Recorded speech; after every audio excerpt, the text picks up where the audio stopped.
tomorrow. Bye-bye. Nih, nggak berasa banget kan ya, di mana di malam ini kita akan membahas mengenai product management as a strategic role in a company. Jadi untuk teman-teman yang mungkin penasaran kira-kira product management itu dipakai apa sih di sebuah company atau mungkin kerjanya seorang product manager di sebuah company itu gimana, kalian stay tune sampai akhir ya. Nah, untuk highlight malam ini, kita akan ada pembahasan mengenai product manager as a strategic role in a company. Dan juga nanti di belakang banget kita akan membahas mengenai assignment dan e-certificate. Jadi untuk kalian yang mungkin sudah penasaran mengenai e-certificate-nya, ditunggu dan tetap nonton ini sampai akhir ya teman-teman. Oke, untuk kalian yang mungkin sudah nggak sabar kan ya, kita langsung aja masuk ke lecture pertama, membahas topik yang tadi sudah aku jelaskan juga. Dan untuk malam ini, aku nggak bakal sendiri, karena di malam ini aku bakal ditemenin sama Kak Aloysius Brahmarsi. Kak Aloysius Brahmarsi sendiri adalah Senior Project Manager di Revoyu. Jadi mungkin kita nggak usah berlama-lama ya, kita langsung masuk aja. Halo Kak Aloy, selamat malam.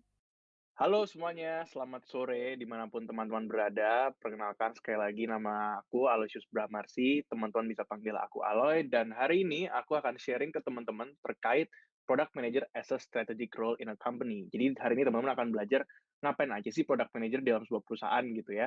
Dan kita akan deep dive banget soal bagaimana strategi menjadi seorang Product Manager juga, gitu.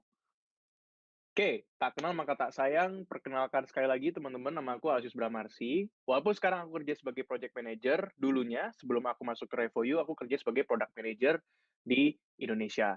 Terus aku juga sempat ikut program yang full stack digital marketing di Revoyu, pernah jadi team lead juga, dan pernah jadi instruktur di Revoyu juga. Nah, saat ini teman-teman, aku sedang ada di Inggris, di London lebih tepatnya, sedang melanjutkan studi aku di Queen Mary University of London, mengambil jurusan Entrepreneurship and Innovation gitu. Jadi walaupun kita beda tempat nih, kita LDRan kasarannya gitu ya, beda 7 jam, aku harap kita masih dekat di hati gitu lah ya. Nah, jadi ada sosial media aku, teman-teman bisa add aku di LinkedIn ataupun di Instagram, and feel free to chat me and ask me about product management. Oke, kita langsung mulai ya teman-teman. Nah, mungkin sebelum mulai aku disclaimer dulu, kamarku di Inggris ini sebelahnya ada rel kereta, jadi kalau ada suara samar-samar di background itu suara-suara kereta lagi lewat, teman-teman. Tapi harusnya nggak terlalu mengganggu lah ya. Oke, jadi aku ingin menjelaskan tujuan mini course hari ini itu apa sih? Seperti yang tadi dia udah ceritakan, ini aku pengen tekankan kembali. Pertama, aku pengen sharing bagaimana sih product manager itu memiliki peran dalam sebuah company gitu. Jadi kita akan memahami dulu nih peran product manager di sebuah perusahaan. Kedua, kenapa sih strategi itu menjadi hal yang penting di product management? Jadi product management ini role-nya sangat versatile, sangat diverse, sangat unik, sangat luas, tapi kita akan menggunakan framework-framework yang tentu saja terstruktur gitu ya. Terus bagaimana caranya merumuskan strateginya. Jadi ntar aku akan tunjukin contoh-contoh dari perusahaan besar kayak Netflix, kayak Tesla, dan mungkin perusahaan lain yang teman-teman tahu gitu ya, yang sudah menjadi perusahaan global, dan aku akan nge-breakdown bagaimana mereka menyusun strategi produknya gitu. Jadi kita akan ada sedikit live cases juga hari ini supaya teman-teman ngebayang nih, oh kerjaan tim produk tuh kayak gini loh, mau di perusahaan digital ataupun perusahaan yang mengerjakan produk fisik gitu. Oke, sama disclaimer lagi teman-teman, aku suka gampang aus kalau lagi bawain lecture, jadi mohon maaf kalau nanti di tengah-tengah aku suka sambil minum juga ya. Tapi teman-teman, feel free nonton mini course ini santai aja, ada yang sambil nyatet, ada yang sambil makan, ada yang sambil minum, please make yourself as comfortable as it is. Gitu.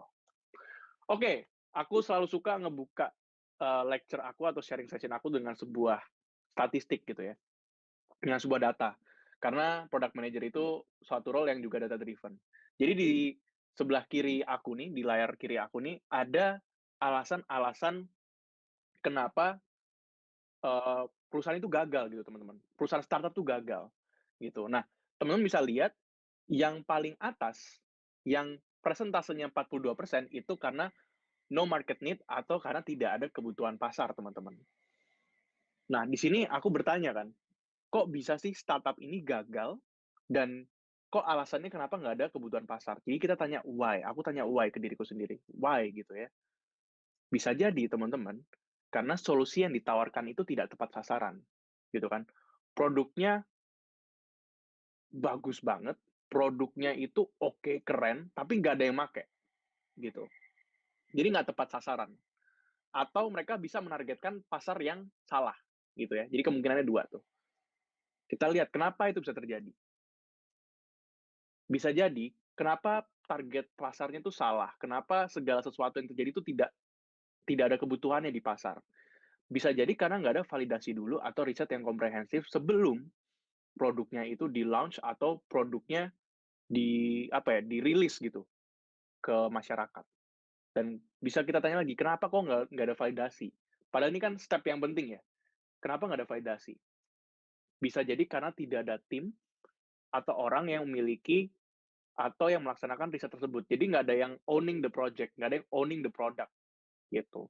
Jadi maka dari itu, seperti title dari slide ini, product management itu bisa membantu perusahaan untuk membuat solusi yang tepat, teman-teman. Gitu. Untuk mencegah 42% ini terjadi kembali. Gitu. Jadi itu sebuah sebuah insight untuk memulai sesi lecture kita di mini course hari ini gitu ya, teman-teman. Nah, sekarang aku mau bawa perhatian teman-teman ke diagram yang aku sudah hadirkan di sini gitu ya. Di sini adalah sebuah visualisasi dari perusahaan-perusahaan terbesar di dunia saat ini. Datanya ini kurang lebih kalau nggak salah di tahun 2018, sekarang udah sekitar 4 tahun setelahnya, tapi nggak jauh beda posisi top 5-nya, top 3-nya lah ya. Dan di sini kan teman-teman bisa lihat nih, teman-teman bisa tunjukin nggak kira-kira perusahaan mana yang teman-teman tahu dari visualisasi ini? Aku bisa tunjuk ada Amazon, ini kayak e-commerce gitu ya, kayak Tokopedia-nya, kayak Shopee-nya, kayak Bukalapaknya di luar negeri gitu ya. Itu Amazon. Terus ada Apple yang aku yakin teman-teman itu sudah familiar karena mungkin teman-teman pakai produknya juga sekarang. Ada Google yang pasti teman-teman pakai setiap hari dan ada Microsoft juga gitu. Microsoft itu juga salah satu ini ya kayak kompetitornya Apple gitu ya. Nah, ini kan top 4-nya ya, teman-teman. Dari situ kita bisa tarik sebuah kesimpulan nih, the top companies yang ada di dunia sekarang itu mostly digital tech atau platform gitu. Kalau dulu perusahaan terbesar itu yang mungkin logistik, mungkin otomotif, mungkin ya FMCG dan segala macam, sekarang justru yang paling besar itu yang mendominasi adalah digital. Kenapa perusahaan digital ini menjadi sebuah perusahaan yang besar sekarang? Di luar karena teknologi semakin available, semakin mudah diakses dan segala macam. Faktor selanjutnya adalah karena teknologi itu gampang di-scaling. Scaling itu artinya bagaimana kita bisa mendapatkan output yang lebih banyak dibanding dan tapi menggunakan input yang tidak sebanyak outputnya. Contohnya, sekarang kita lagi streaming di YouTube gitu ya. Kita hanya butuh satu platform YouTube, tapi di sini aku bisa ngomong sama ribuan atau ratusan teman-teman di luar sana gitu. Dan bahkan kita terpisahkan sama jarak juga kan. Jadi teknologi itu ngebantu perusahaan untuk scaling gitu. Dan perusahaan-perusahaan ini kalau aku pernah baca sejarah Apple ya, mereka growth-nya itu sangat rapid setelah mereka didirikan tahun 80-an, tahun 70-an, 30 tahun, mereka benar-benar cepet banget naiknya dan lebih cepet lagi ketika mereka udah masuk ke abad ke-21 ini, gitu. Dan kalau teman-teman lihat juga perusahaan besar ini tuh semakin diverse bisnisnya. Artinya apa? Pertama kita bisa mungkin ambil contoh Google gitu ya. Google awalnya search engine. Teman-teman cari informasi di internet, Google akan provide. Tapi sekarang Google udah banyak banget. Google udah ada productivity tools kayak Gmail, Google Docs, Google Forms, dan lain-lain. Google juga ada di OS, ya kan? Android, mereka acquiring OS, Android gitu kan. Mereka juga bikin HP juga, bikin device Google Pixel, kayak gitu. Jadi perusahaan digital ini makin ngediversin service yang mereka berikan karena yang tadi scalable itu tadi. Terus di mana sih peran product manager ini tuh masuk into the mix di top company sini? Nah, itu yang akan kita pelajari pada hari ini. Perusahaan-perusahaan tadi, teman-teman, itu memiliki tim produknya. Pasti memiliki tim produk, gitu. Aku pernah lihat webinar dari Amazon yang ada product manager-nya. Aku pernah datang ke webinar yang, let's say Netflix, yang ada itu ada product manager-nya.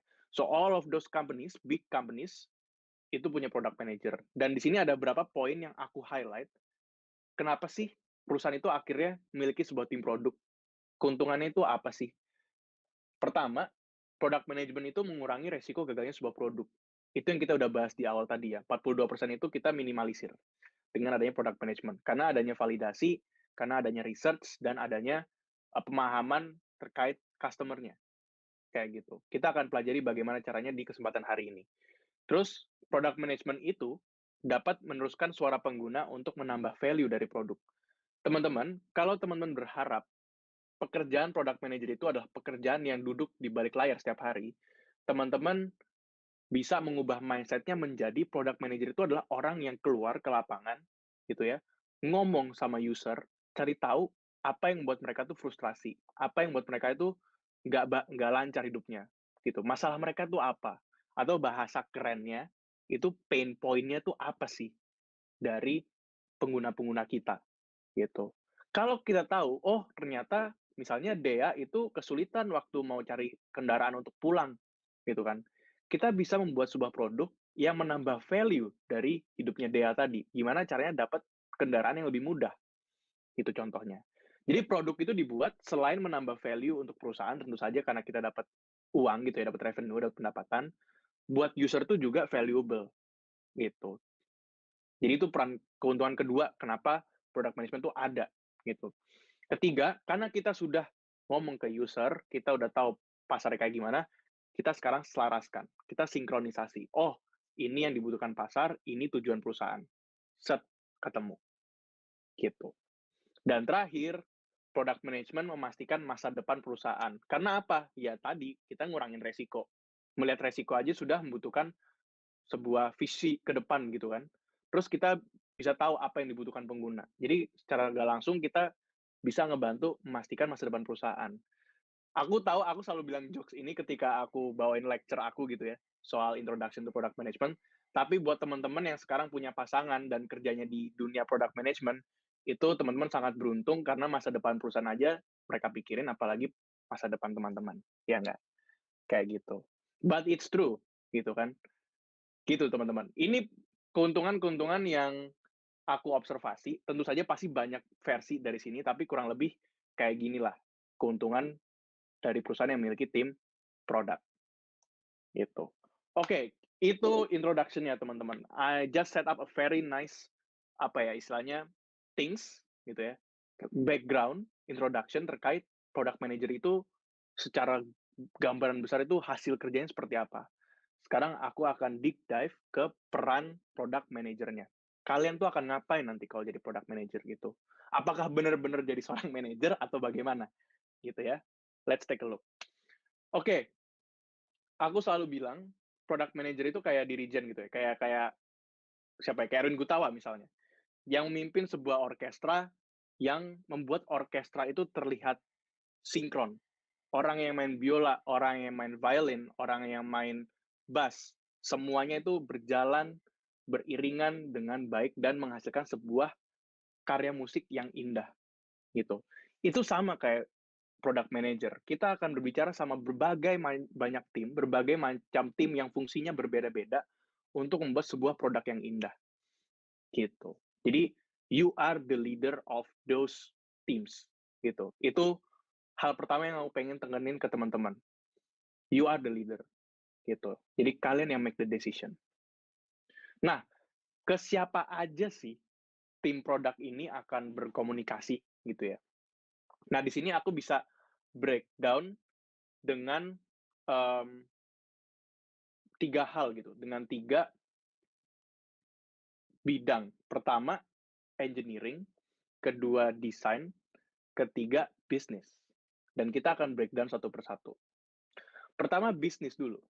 Bisnis itu kalau di perusahaan kita bisa translate menjadi jadi tim sales gitu ya, tim business development. Jadi mungkin teman-teman di sini yang bekerja sebagai sales atau tim development dan di kantornya ada tim produk, pasti pernah ngomong sama product manajernya. Kalau belum pernah ngomong, coba diajak ngomong gitu kan. Pasti ada yang salah kok nggak pernah ngomong gitu.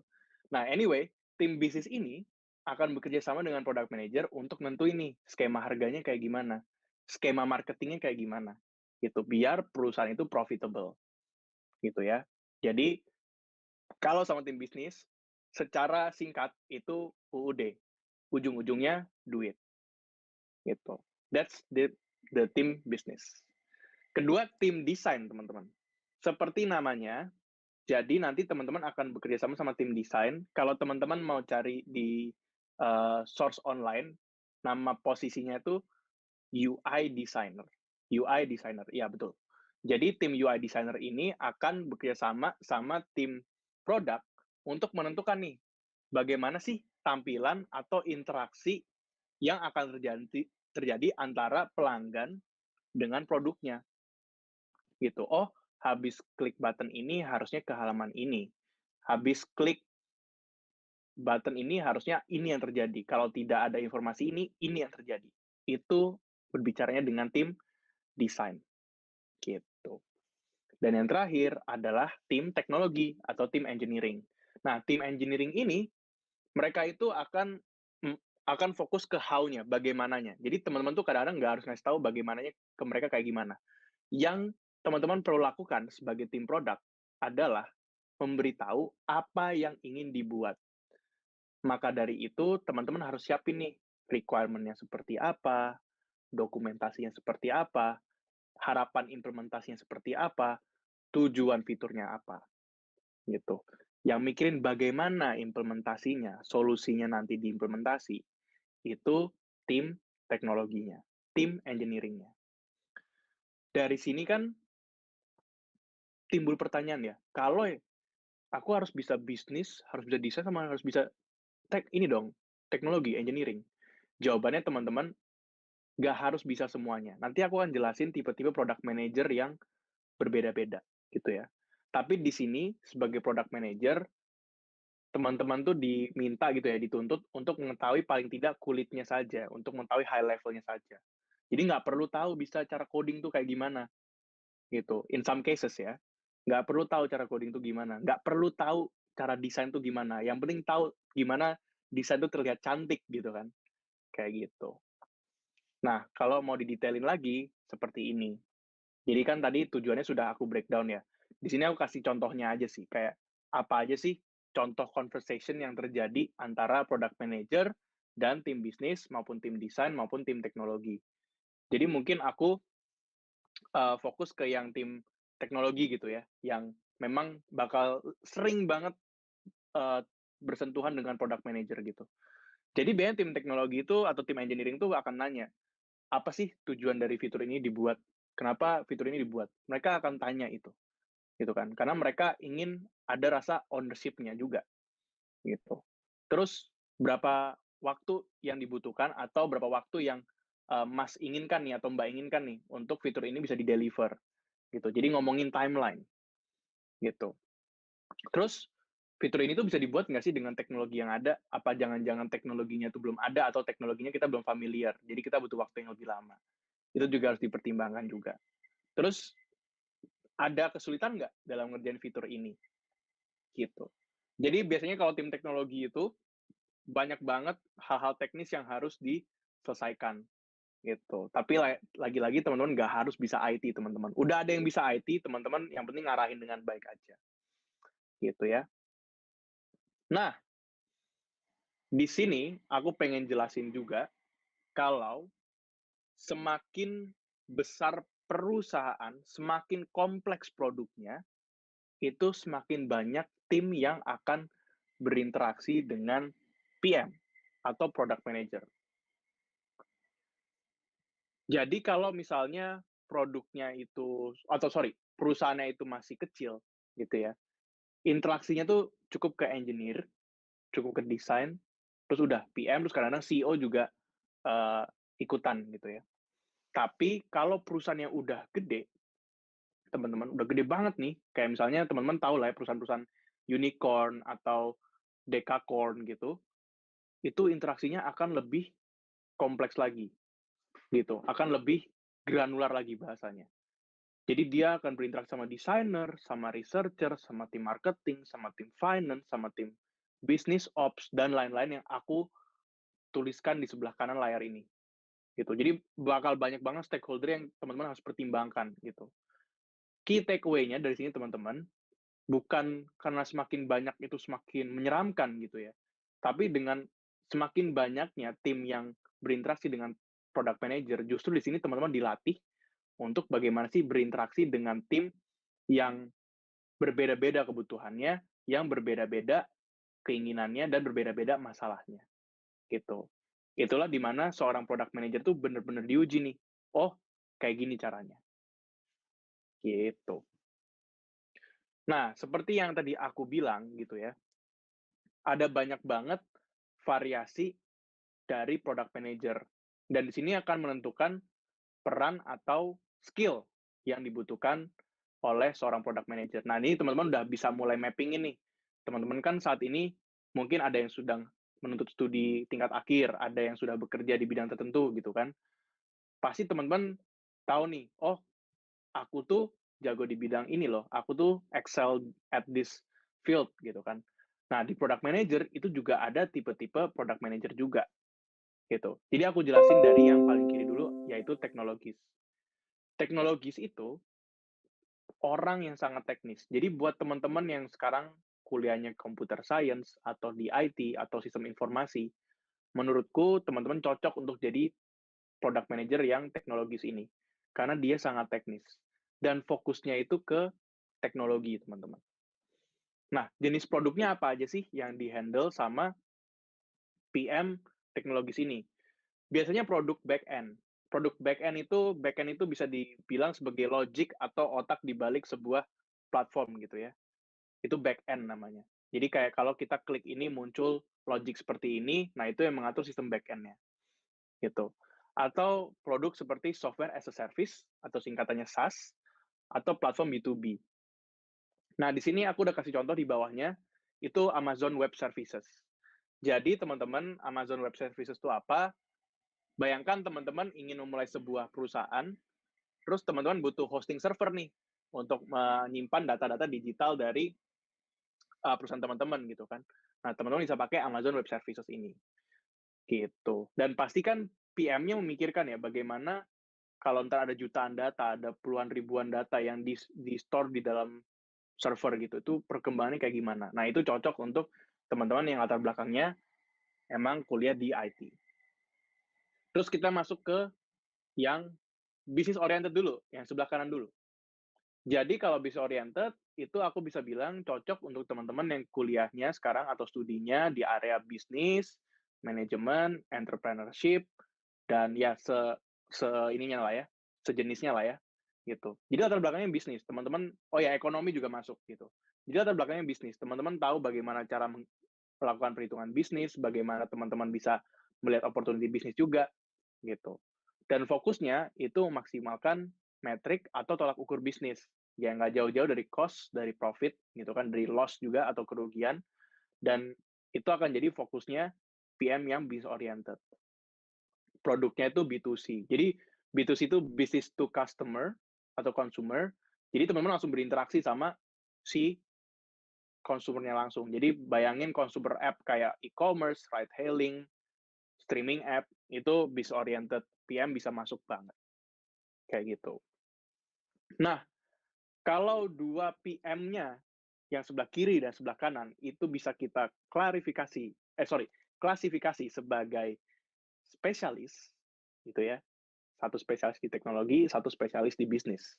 Kita ke tengah ketemu yang namanya generalis. Kalau generalis, yang tadi aku bilang di awal, dia secara high level atau secara gambaran besar paham kulitnya teknis dan paham kulitnya bisnis. Cuma nggak terlalu dalam banget nih, kayak tim teknologis sama kayak orang yang business oriented. Gitu. Jadi mereka bisa aku bilang the generalist PM. Fokusnya ke user. Tidak berarti mereka tidak fokus ke teknologi dan bisnis metrik gitu kan. Mereka juga fokus ke situ gitu. Tapi fokusnya ke usernya. Produknya apa? Produknya B2C produk dan B2B juga bisa. Namanya generalis, teman-teman. Dia yang paling fleksibel di antara keduanya. Gitu. Memang ada kekurangannya ketika membahas topik teknis tertentu gitu. Dan jujur itu yang aku rasakan di awal-awal karir aku sebagai product manager. Gitu ya. Tapi jangan khawatir teman-teman, semuanya bisa dipelajari kok. Nanti ketika teman-teman masuk ke perusahaan teman-teman sebagai product manager. Nah, Contoh dari product manager yang generalis ini, itu ngerjain produk seperti Facebook, LinkedIn, yang teman-teman pakai, ya kan, sama Airbnb. Airbnb mungkin yang teman-teman belum familiar itu perusahaan yang mempertemukan orang yang memiliki properti yang bisa dipinjamkan sama orang yang ingin traveling, gitu. Jadi PM generalis tuh cocok banget untuk kerja di perusahaan yang seperti itu sifatnya. Nggak terlalu butuh teknis banget, gitu. Nah, sejauh ini aku sudah jelaskan sama siapa aja PM berinteraksi, ya kan? Terus teman-teman juga udah tahu nih ada berapa jenis PM, gitu kan? Mungkin malah teman-teman nemu juga yang udah kerja di perusahaan digital tech sekarang gitu ya, atau di startup gitu ya. Kayak, oh Mas ada tipe PM seperti ini nih. Nah itu feel free tuh untuk tulis di chat box, gitu teman-teman. Oke, ntar ya.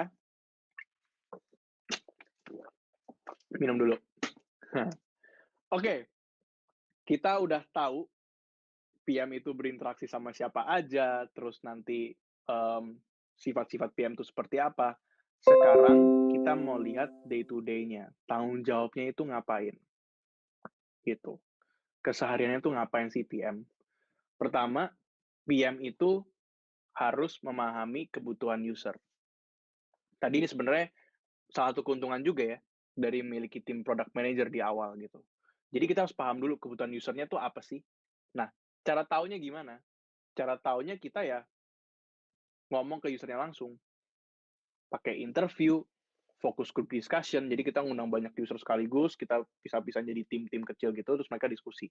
Fokus group discussion atau survei, yang mungkin teman-teman udah nggak asing gitu ya. Jadi kita siapin sebuah pertanyaan, kita tanyakan ke usernya, gitu. Itu untuk tahu untuk tahu bagaimana sih atau apa sih kebutuhan user. Kedua, itu kita memonitor pasar dan merumuskan keunggulan produk kita. Jadi ini biasanya dilakukan oleh product manager yang sudah agak senior ya, teman-teman. Jadi misalnya teman-teman posisinya udah head, udah lead gitu ya, amin gitu ya dapat di posisi itu, terus udah VP, udah CPO, Chief Product Officer gitu kan. Jadi teman-teman lihat nih apa yang terjadi di pasar secara makro gitu kan. Secara gambaran besarnya seperti apa. Dari situ kan kita bisa lihat ya, oh ternyata ada kompetitor nih gitu. Ada kompetitor yang produknya sama dengan produk kita atau mirip cara penyelesaian masalahnya dengan kita atau target pasarnya itu sama gitu. Gimana caranya kita sebagai perusahaan memperhatikan kompetitor itu dan mencari kira-kira ada nggak sih kebutuhan user yang belum dipenuhi sama produknya mereka gitu. Dari situ kan kita tahu nih, oh keunggulan produk kita tuh ini loh, ini yang belum ada gitu. Ini yang belum bisa diberikan sama kompetitor. Jadi kita harus tahu, kita harus benar-benar selain melihat apa yang kita miliki secara perusahaan, capability-nya apa, kita juga harus bisa memperluas pandangan kita ke luar juga. Itu yang kedua. Ketiga, ini sama, scope-nya ada di roles product manager yang agak senior, yaitu menentukan visi dari produk. Nanti aku akan jelasin contoh dari Tesla sama contoh dari Netflix, visi mereka tuh apa gitu. Tapi visi dari produk ini tuh benar-benar menentukan banget arah jalannya sebuah perusahaan, teman-teman. Gitu. Jadi perusahaan itu pengen berjalan ke arah mana itu banyak ditentukan oleh visi kan. Sama dari hidup teman-teman juga. Misalnya visinya teman-teman pengen menikah gitu di umur 26 misalnya. Jadi kan itu jadi apa ya? Jadi setnya teman-teman, jadi arah hidupnya teman-teman sampai umur 26. Sampai itu ntar ganti lagi contohnya. Gitu. Dan yang keempat, karena product manager itu bekerja sama banyak orang, tadi yang aku bilang, semakin besar perusahaannya, semakin kompleks perusahaannya, akan makin banyak orang yang berinteraksi dengan product manager. Di sini teman-teman juga harus bisa menyamakan persepsi stakeholder mengenai visi produknya teman-teman, mengenai keunggulan produknya teman-teman, bahkan mengenai apa yang ingin teman-teman lakukan terhadap produknya perusahaan tersebut. Gitu. Dan ketika teman-teman masuk sebagai entry level product manager, artinya yang baru memulai karirnya sebagai product manager, gitu ya. Teman-teman akan sering banget berinteraksi dengan banyak orang ini. teman-teman akan sering berinteraksi sama engineer, teman-teman akan berinteraksi dengan desainer, teman-teman akan berinteraksi dengan siapapun itu yang di perusahaan yang bisa ngebantu teman-teman untuk ngedeliver produknya. Jadi kalau bisa teman-teman tuh harus jaga relationship yang baik antar tim tersebut gitu. Jangan bikin bete lah ya bahasanya gitu. Dan ini adalah sebuah wrap up ya teman-teman. Kayak dari penjelasan aku awal tadi, product manager kerja sama siapa, terus tipe-tipe product manager, dan ini masuk ke tanggung jawab dan kesehariannya. Gitu. Hopefully jelas. Kalau ada yang belum jelas, teman-teman bisa langsung taruh pertanyaannya di komen atau chat box. Oke, jadi kan kita udah tahu ya hal-hal tadi. Kita udah tahu, oh dia berinteraksi sama siapa nih product manager. Terus abis itu kita udah tahu kesehariannya ngapain. Sekarang kita akan nge-breakdown skill apa aja sih yang dibutuhin oleh seorang product manager supaya mereka bisa memastikan poin-poin tadi, 4 poin tadi yang ini, bisa terlaksana dengan baik. Gitu.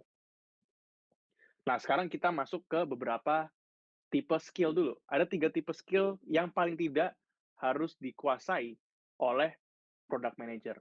Pertama, kita masuk dulu ke strategy and execution. Dari namanya, itu sudah ada perbedaan gitu ya.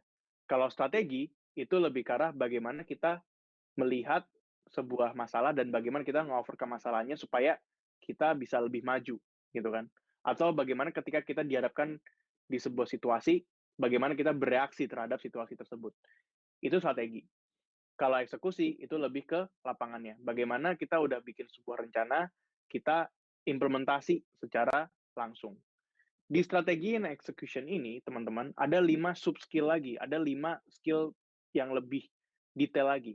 Pertama itu ada strategi, of course. Nah, strategi ini dibagi menjadi 3 hal lagi.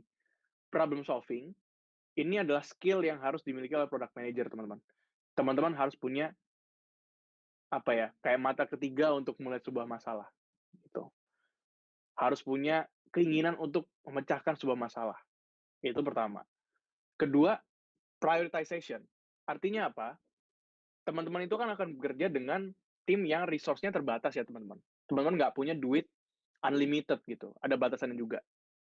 Berarti teman-teman harus memprioritaskan mana sih pekerjaan yang teman-teman akan lakukan dulu sebelum melakukan pekerjaan lain.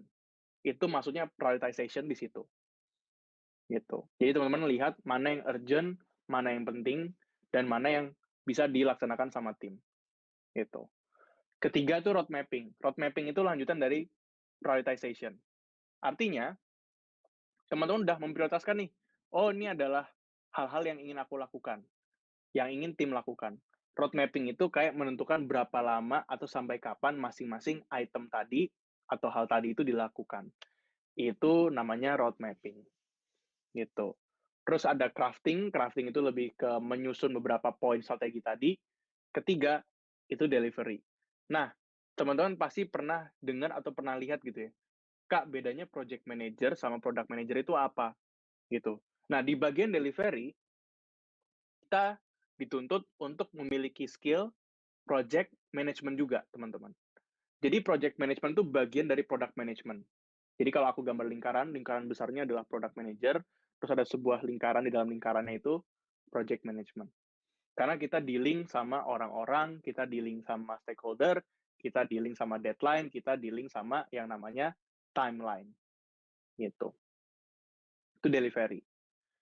Communication, itu yang tadi aku bilang, karena kita bekerja sama banyak tim, sama banyak orang, kita harus bisa berkomunikasi dengan baik sama mereka, atau bahasa kerennya di product management adalah stakeholder management.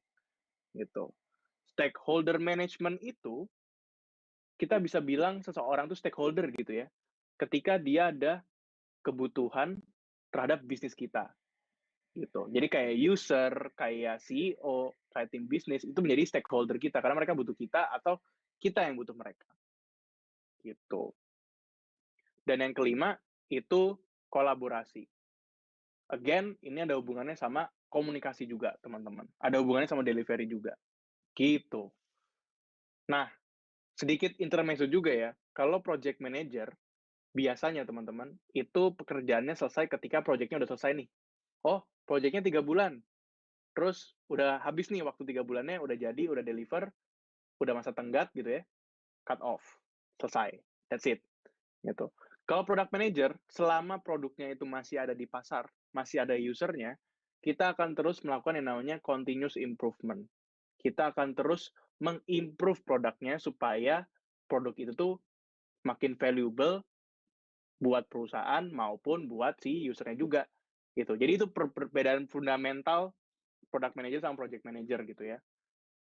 Itu aku pernah ditanya waktu aku interview kerja dan aku jawab seperti itu dan ya memang seperti itu adanya, kayak gitu. Dan sekarang pun karena aku kerja sebagai project manager di Revoyu, aku ngeliat perbedaan itu sih, kayak gitu. Jadi aku udah pernah on the both sides of the coin gitu lah ya.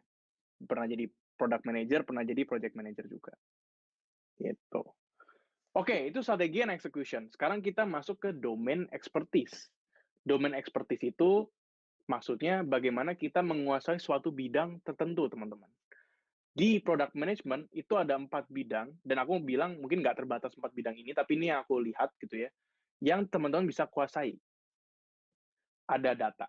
Pertama, data itu penting karena kita membuat sebuah keputusan atau membuat sebuah hipotesis itu melewat data. Gitu. Jadi kita harus lihat matriks atau tolak ukur gitu ya. Matriks itu tolak ukur, teman-teman. Matriks apa yang harus kita lihat di mana matriks itu melambangkan level kesehatan produk kita. Contoh misalnya matriks pendapatan. Berapa banyak orang yang bertransaksi bulan ini? Kalau makin turun, berarti makin nggak sehat produknya.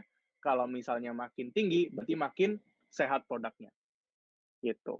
Dan di sini kita juga dituntut untuk memiliki pola pikir analytics, meaning kita nggak cuma lihat data as it is, tapi kita juga berusaha menarik sebuah kesimpulan gitu ya, atau sebuah hipotesis, kenapa ini bisa terjadi. Dan juga kita dituntut untuk bisa mendesain sebuah eksperimen. Nah, teman-teman kan pasti ketika teman-teman sekolah atau menempuh pendidikan formal, pernah melakukan yang namanya eksperimen ya. Eksperimen ini kan tujuannya untuk membuktikan sebuah hipotesis, benar dong. Kita punya sebuah pernyataan, jika A maka B. Tahu dari mana itu benar kalau kita nggak eksperimen. Di dunia product management, teman-teman, aku bisa bilang teman-teman akan banyak banget bereksperimen.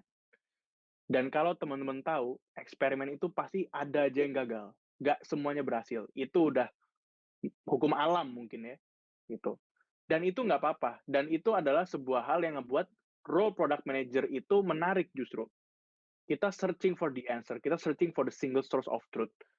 Taunya lewat eksperimen. Dan itu yang ngebuat aku jatuh cinta sama product management karena yang nggak ada 2 hari yang sama. Pasti tiap hari melakukan hal yang berbeda. Gitu. Nggak akan pernah bosen. Gitu ya. Itu data, teman-teman. Terus kedua, kita bicara soal user. Artinya, kita harus bisa berinteraksi sama usernya. Kita harus tahu mana yang kira-kira tampilan yang user suka. Masuklah sebuah istilah baru yang namanya product design.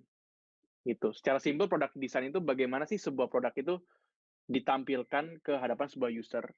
Dan aku nggak bilang hanya produk digital ya, bahkan produk fisik pun juga. Mungkin melalui tahapan produk design juga. Bagaimana ketika kita megang sebuah botol minuman nyaman misalnya. Atau ketika kita pakai tas, itu tasnya nggak bikin punggung kita sakit gitu. Itu kan kalau di produk fisik. Tapi kalau produk digital bagaimana tampilannya itu tidak membingungkan. Tidak banyak info yang menutupi info yang penting gitu. Product design. Kedua, user research. Ini yang tadi aku bilang kayak survei, interview, terus misalnya focus group discussion, itu kita juga harus kuasai. Intinya, teman-teman, kita harus sering-sering ngomong sama user kalau mau tahu apa yang sebenarnya terjadi sama produk kita. Itu. Yang kedua ada engineering, yang ketiga ada engineering, dan yang keempat ada bisnis, teman-teman. Itu akan sangat berguna buat teman-teman yang nanti emang kerja di perusahaan yang fokus produknya itu ke bisnis banget maupun ke engineering banget gitu. Terakhir itu leadership. Seperti yang aku bilang tadi ya, karena jadi sebuah pemimpin orkestra dalam sebuah perusahaan, teman-teman juga dituntut menjadi seorang leader. Gitu. Leader itu adalah orang yang memotivasi tim, orang yang bilang ke tim, ayo kita jalan ke arah sini. Orang yang bisa mencetak pemimpin-pemimpin baru. Maka dari itu, skill yang kalian butuhkan, yang ada di naungan leadership ini, itu adalah career and organizational development, gitu kan. Kalian harus tahu nih, di mana kalian melihat diri kalian 5 tahun ke depan, visinya apa, gitu. Dan my personal favorite adalah coaching dan mentorship. Teman-teman, aku akhir-akhir ini tuh melihat ya bahwa kebahagiaan itu kadang-kadang tidak ditentukan oleh material atau seberapa banyak uang yang kita miliki, tapi seberapa impactful hidup kita dalam mempengaruhi hidup orang lain secara positif, gitu. Kalau teman-teman bisa jadi coach, bisa jadi mentor buat teman-temannya teman-teman, gitu ya.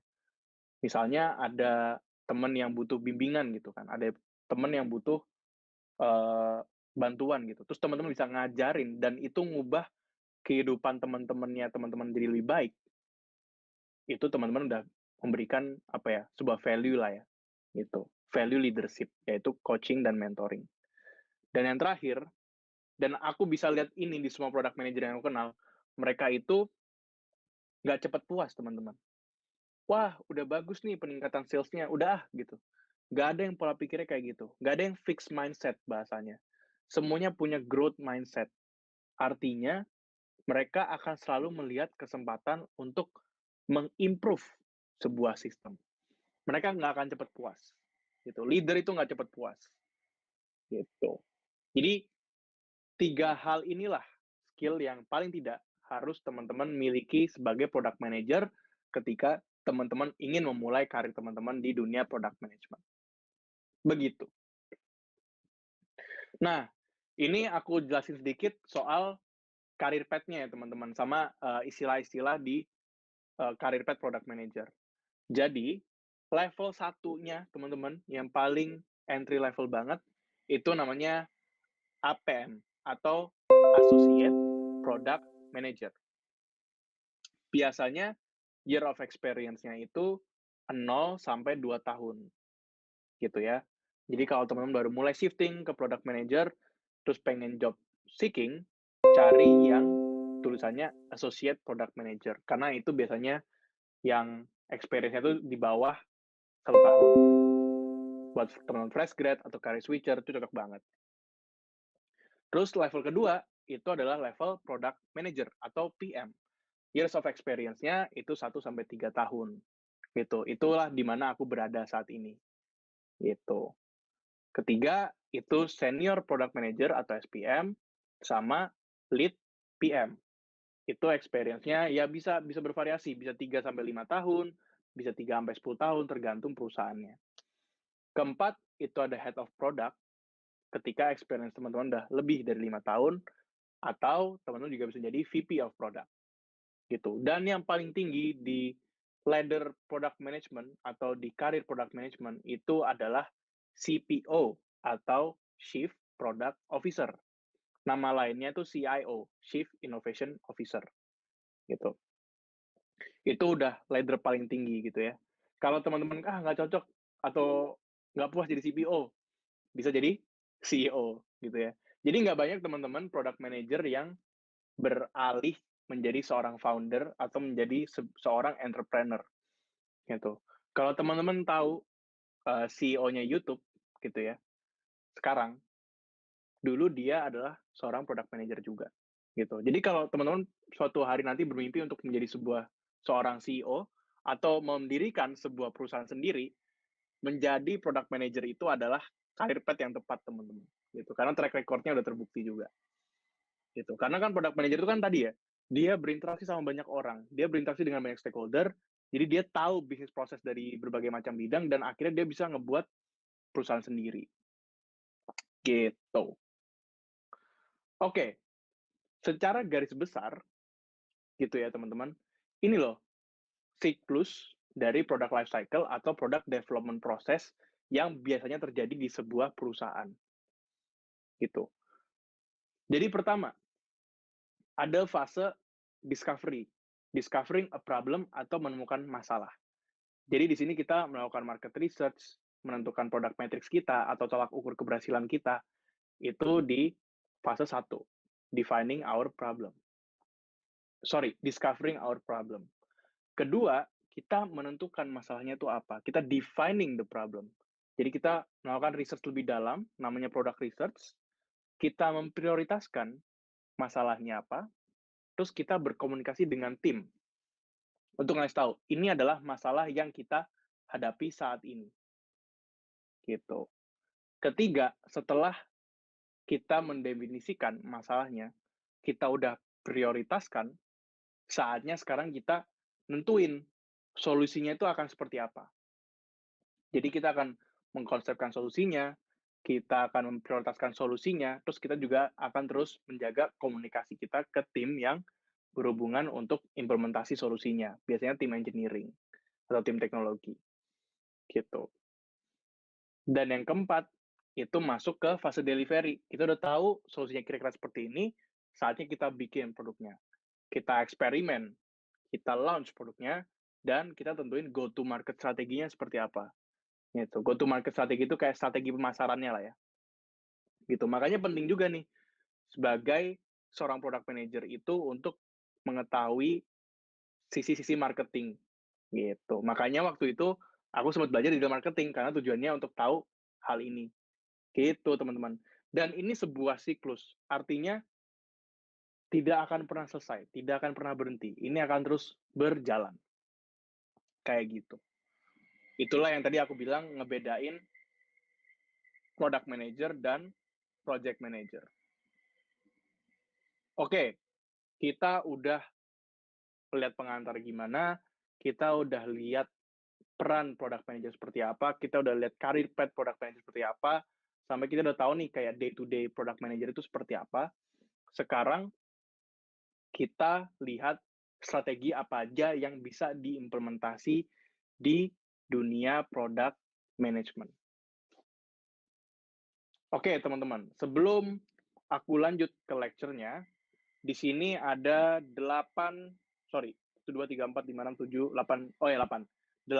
logo perusahaan, jangan hitung logo Revoyu di atas ya.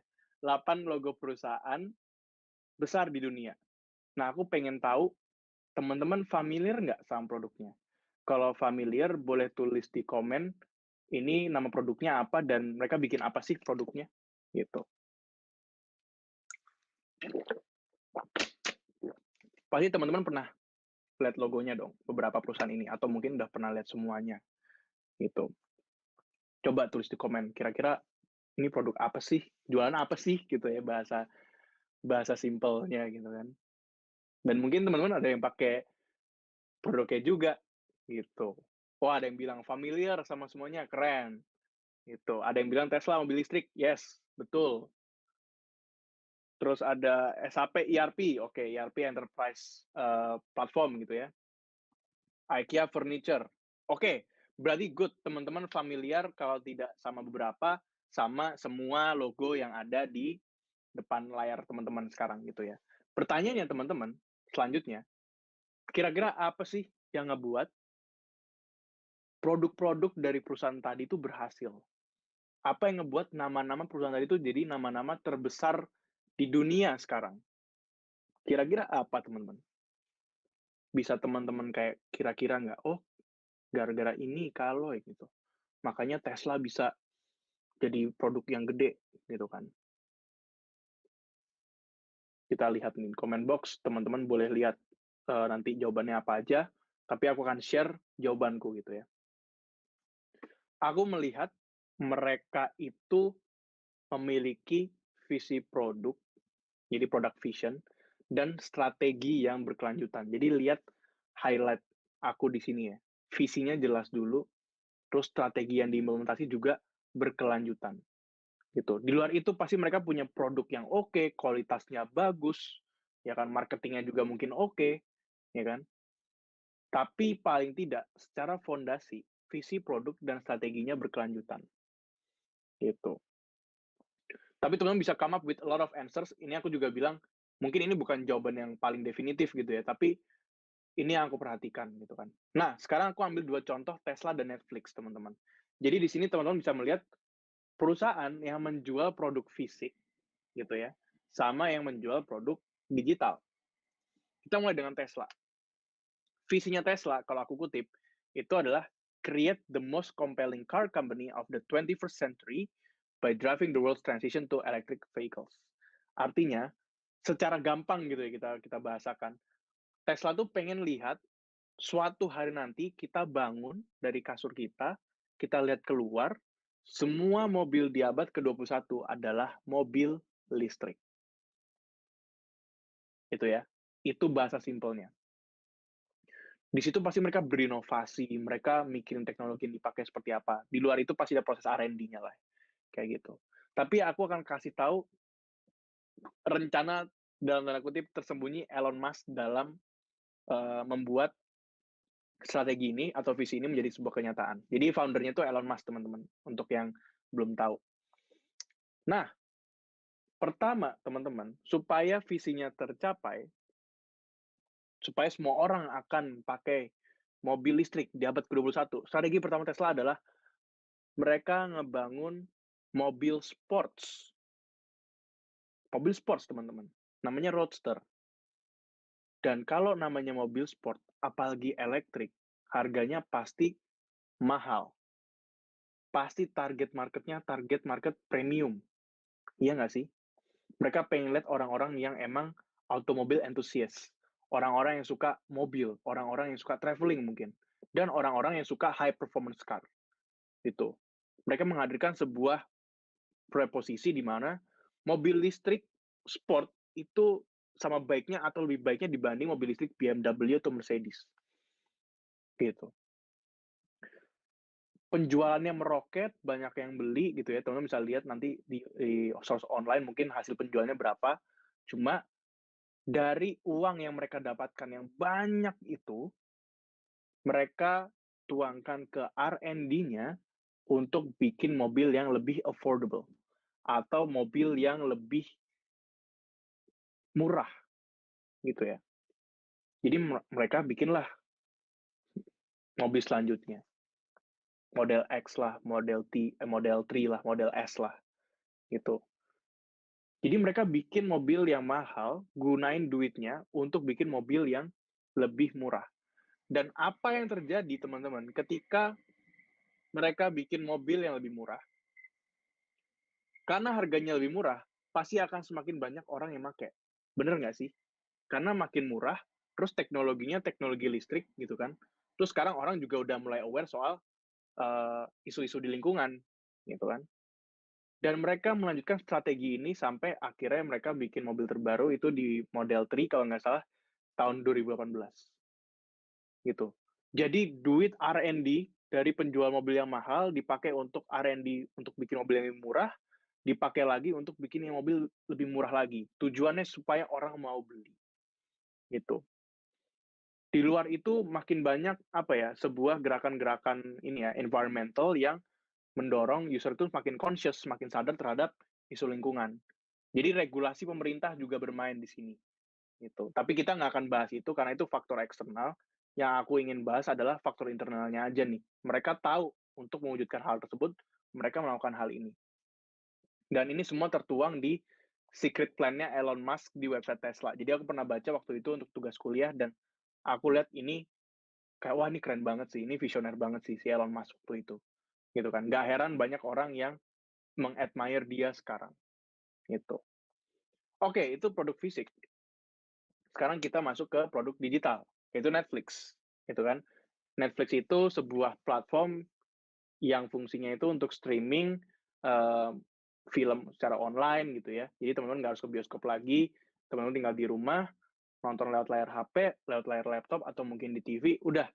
Teman-teman bisa nonton film yang title-titlenya itu internasional. Gitu. Visinya Netflix apa? Visinya Netflix adalah untuk mengentertain dunia. Gitu. To entertain the world. Itu visinya Netflix. Gede banget kan. Kata-katanya tuh mulia banget, luas banget. Bisa di breakdown dengan berbagai macam cara. Tapi Netflix ini strateginya juga oke banget. Teman-teman tahu nggak dulu, mungkin bisa tahu taruh di chat box ya. Dulu Netflix itu bukan perusahaan streaming loh. Ada yang tahu nggak dulu Netflix itu perusahaan apa, teman-teman? Sebelum dia jadi perusahaan streaming. Ada yang tahu?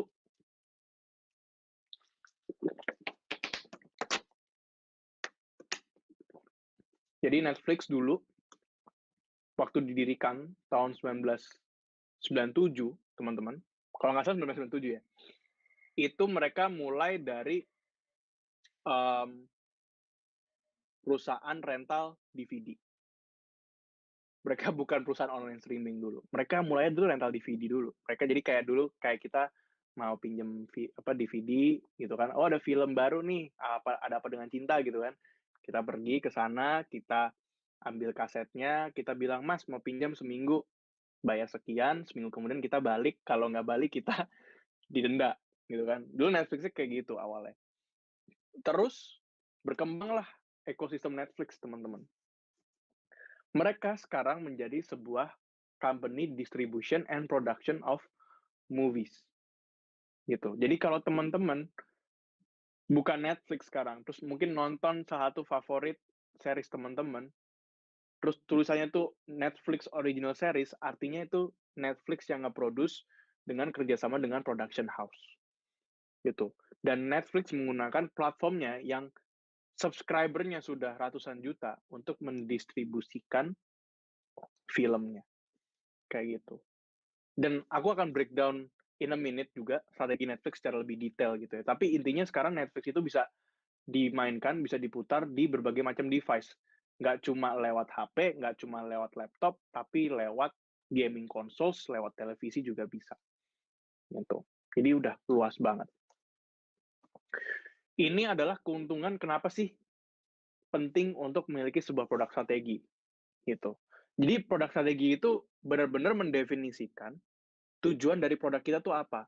Kalau tadi Tesla tujuannya supaya semua orang di abad ke-21 tuh naik mobil listrik untuk mengurangi emisi karbon, ya itu adalah strategi yang akan kita tempuh juga. Gitu. So we have to know why dari produk kita. Kenapa kita bikin produk ini. Dan tanpa itu kita nggak tahu kenapa kita bikin produknya gitu kan. Atau bagaimana kita akan maju ke depannya. Jadi kita harus tahu visi company kita, itu seperti apa, misinya seperti apa, kayak gitu. So we have to know why we exist in the first place. Gitu. Kedua, kita harus bisa menganalisis kondisi perusahaan kita sekarang. Gitu. Apakah perusahaan kita sedang ada di early stage, apakah perusahaan kita ada di later stage, gitu kan. Itu kita harus tentuin juga. Ketiga, itu kita harus tentuin next goal kita juga, gitu ya. Jadi apa sih goal kita selanjutnya? Kenapa inisiatifnya itu apa aja dan lain-lain, gitu. Keempat itu eksekusi. Jadi kira-kira step by step-nya itu seperti apa, kayak gitu. Jadi step by step dari produk itu seperti apa, itu harus jelas juga. Jadi kita mengeksplor masalah, kita melihat sebuah solusi juga, kita mengoptimasi sebuah solusi juga, gitu. Dan ini adalah sebuah siklus, teman-teman. Jadi, basically, nggak akan selesai di tahap 4, tapi kita bisa balik lagi ke tahap 1, mulai lagi tahap 2, tahap 3, tahap 4, kayak gitu terus. Kayak gitu ya, teman-teman. Jadi ini namanya produk kata. Nah, ini penjelasannya lebih lanjut. Jadi, kalau kita melihat sebuah visi dari sebuah perusahaan, kita bisa menanyakan hal seperti apa yang mau kita capai dalam 5-10 tahun. Posisi apa yang ingin kita capai dalam pasar.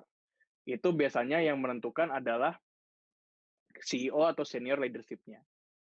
Terus, kalau kita bicara soal strategi, kita harus tahu tantangan apa yang kita hadapi secara bisnis pada saat ini. Gitu. Dan kalau kita menentuin produk inisiatifnya, masalah apa sih yang bisa kita tangani untuk mengurangi tantangan yang menghalangi visi tadi. Gitu. Itu udah masuk skopnya tim produk. Dan yang terakhir, bagaimana caranya untuk menyelesaikan masalah yang ada. Jadi kita bikin sebuah fitur, kita bikin sebuah produk, kita meng-enhance experience user-nya, itu masuk ke skopnya tim product development. Kayak gitu. Jadi begitu ya teman-teman, ketika kita bikin sebuah produk, itu ada berbagai macam level inisiatif yang harus kita perhatikan, dan ada beberapa pertanyaan yang kita harus jawab juga, supaya kita tahu nih, where to start, atau how to proceed. Gitu. Oke, kita lihat Netflix sebagai contoh gitu ya. Tadi kan kita udah lihat secara gambaran besarnya kan. Sekarang kita lihat secara lebih detailnya lagi. Pertama, kita bisa lihat masalah yang dihadapi itu hiburan adalah hal yang mahal. Di saat itu ya, di tahun 1997. Solusinya apa? Oke, kita bisa bikin sebuah toko rental DVD di mana orang nggak harus ke bioskop gitu. Cukup rental DVD aja. Kondisi marketnya pada akhir tahun 90-an itu internet sudah menjadi sebuah sesuatu yang booming gitu ya. Udah mulai banyak usernya gitu. Apalagi kehadiran personal computer yang didorong sama Apple sama Microsoft di Amerika Serikat waktu itu. Itu kondisinya berbeda lagi. Muncullah masalah baru. Distribusinya masih terbatas. Kalau teman-teman punya toko fisik, pasti reach-nya nggak sejauh ketika teman-teman memiliki produk digital. Benar dong? Di luar itu, pasti aset untuk menjaga produk fisik ini juga mahal. Ya kan? Rent, terus misalnya biaya listrik, dan lain-lain, itu mahal. Akhirnya muncul sebuah solusi, ya udah kita pakai streaming platform aja. Gitu. Oh, kiranya udah selesai nih masalahnya, ya kan? Ada kondisi baru lagi, teman-teman. Teknologinya semakin berkembang nih. Nggak cuma internet, tapi kayak mobile phone, terus misalnya ada smart IoT dan segala macam, Internet of Things segala macam, makin berkembang. Terus kok sekarang kita mau nonton film tapi cuma bisa dinikmati lewat layar kecil doang ya, lewat laptop, komputer ataupun HP. Terus Netflix ngapain di sini? Netflix akhirnya ngebikin sebuah solusi. Yaudah, kita bisa cross platform aja deh. Kita kerjasama sama platform-platform provider kayak Xbox, kayak PS, kayak Samsung atau Sony televisi gitu ya, supaya Netflix bisa ditayangkan di platform-platform tersebut. Jadi Netflix membuka ekosistemnya ke platform-platform lain, teman-teman. Atau namanya cross-platform streaming. Jadi nggak cuma lewat laptop, nggak cuma lewat komputer doang. Disinilah Netflix benar-benar diuji visinya untuk entertain the world. Dan entertainment nggak bisa hadir dalam bentuk layar kecil doang. Gitu. Selesai nggak masalahnya? Oh, tentu tidak. Muncullah masalah baru. Wah, kompetitor mulai banyak nih, gitu kan. Ada Disney Plus, ya kan, ada Amazon Prime dan segala macam. On demand streaming tiba-tiba jadi pasar yang tersaturasi. Ya nggak sih, teman-teman? Biar kita bisa melihat bagaimana sih kita bisa unggul dibanding kompetitor kita. Gitu. Nah, problemnya karena banyak kompetitor, udah mulai gampang nih mengimitasi produknya, ya nggak? Makin gampang nih ngebikin produknya, karena teknologinya udah mulai jelas, atau supply chain-nya gitu ya, udah mulai tahu nih kayak gimana. Netflix kemudian mendiferensiasikan dirinya kembali dengan memproduksi dan distribusi karya orisinal Netflix. Gitu. Muncullah kondisi baru atau sebuah hipotesis baru, apakah hiburan hanya sebuah film? Gitu. It brings us to the latest news bahwa Netflix sekarang itu udah masuk ke ranah gaming, teman-teman. Jadi kalau teman-teman bukan Netflix sekarang itu ada Netflix gaming. Gitu. Aku kayaknya udah available di seluruh dunia di iOS dan Android kalau nggak salah. As long as teman-teman udah update ke versi terbarunya Netflix. Gitu. Jadi it's very surprising, tapi kan basically gaming is also entertainment ya kan. Bahkan sekarang kita nonton orang main game gitu kan di YouTube lagi live streaming, itu juga entertainment buat kita ya kan. Gitu. Ya nggak salah dong dari visinya Netflix gitu. Pertanyaannya adalah apakah itu sebuah gerakan yang tepat atau tidak. Gitu aja. Oke, kita masuk ke penghujung dari materi mini course hari ini gitu ya. Aku ingin banget berinteraksi sama teman-teman nanti di Q&A session lebih banyak gitu ya. Tapi sebelum masuk ke Q&A session, aku akan masuk ke sesi terakhir, yaitu aku akan memperkenalkan 2 framework untuk menyusun strategi produk. Gitu. Frameworknya lumayan mudah, jadi nggak complicated dan teman-teman bisa langsung gunakan gitu ya. Pertama ada yang namanya Porter's Five Forces. Jadi ini dibuat oleh Michael Porter. Michael Porter itu seorang ekonomis, seorang profesor, kok sebuah terus ya, seorang profesor di Harvard gitu ya. Dan framework ini yang dibuat sama Michael Porter ini, yang namanya Porter Five Forces, itu fungsinya mengidentifikasi tingkat kesulitan dari sebuah produk untuk masuk ke dalam sebuah pasar, teman-teman. Jadi contohnya Netflix tadi gitu ya. Kita bisa analisis pakai Porter Five Forces, seberapa mudah kita bikin teknologi yang mirip kayak Netflix, yaitu online streaming platform. Pada framework ini, ada beberapa elemen yang diidentifikasi. Ada 5, namanya juga Five Forces, gitu kan. Pertama, threat of new entrant, kedua threat of substitute, ketiga bargaining power of buyers, keempat bargaining power of suppliers, dan competitive rivalry. Kita akan bahas di slide selanjutnya. Oke, biasanya Porter Five Forces itu divisualisasikan seperti ini ya. Jadi satu lingkaran di tengah competitive rivalry, di bagian atas itu ada threat of new entrants. Artinya apa? Artinya seberapa mudah kompetitor masuk, seberapa mudah teknologi yang dibuat itu diimitasi. Kalau aku bikin sebuah mobil, pabrik mobil, seberapa sulit orang di sebelahku bikin hal yang sama. Semakin sulit, semakin low. Semakin gampang, semakin high threat-nya. Konsepnya kayak gitu aja untuk new entrants. Jadi mungkin teman-teman bisa pikirin gitu ya. Kalau aku pengen bikin sesuatu, gampang ditiru nggak sama orang lain? Itu. Kedua adalah threat of substitute. Jadi threat of substitute ini bisa diartikan seberapa mudah sebuah produk digantikan oleh produk lain yang memiliki cara yang sama atau tujuan yang sama. Gitu. Sorry, cara berbeda namun tujuannya sama. Contoh, misalnya aku ambil contoh yang paling dekat dengan kita ya. Teman-teman tahu kayak GoSend sama Grab Express, itu substitutnya mungkin bisa jadi si kayak JNT, gitu kan. Karena kan Grab dan Gojek ini kan bisnis modelnya kan ride hailing kan, bukan logistik gitu kan.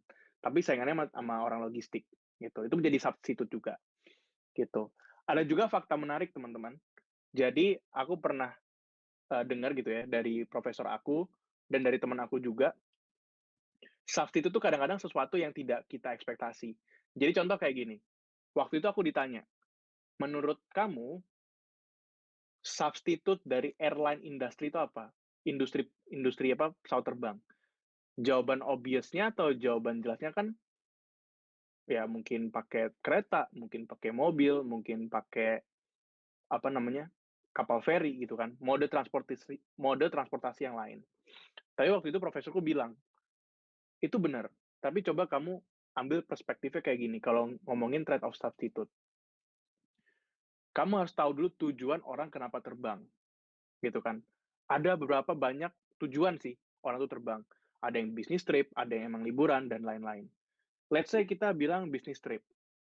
Kalau orang bisnis trip, tujuannya kan meeting, segala macam. Menurutmu apakah kereta, mobil, dan kapal feri masih jadi substitute dari pesawat terbang? Di situ aku berpikir, oh ya benar juga ya. Nggak selalu kayak gitu cara melihatnya. Jadi, platform kayak teleconferencing, kayak Zoom, Microsoft Teams, Skype, terus Google Meet, itu adalah kompetitornya pesawat terbang. Dan itu benar-benar blow my mind waktu profesor bilang itu, oh ya benar juga ya. Gitu. Jadi bisa diambil dari perspektif itu juga, teman-teman.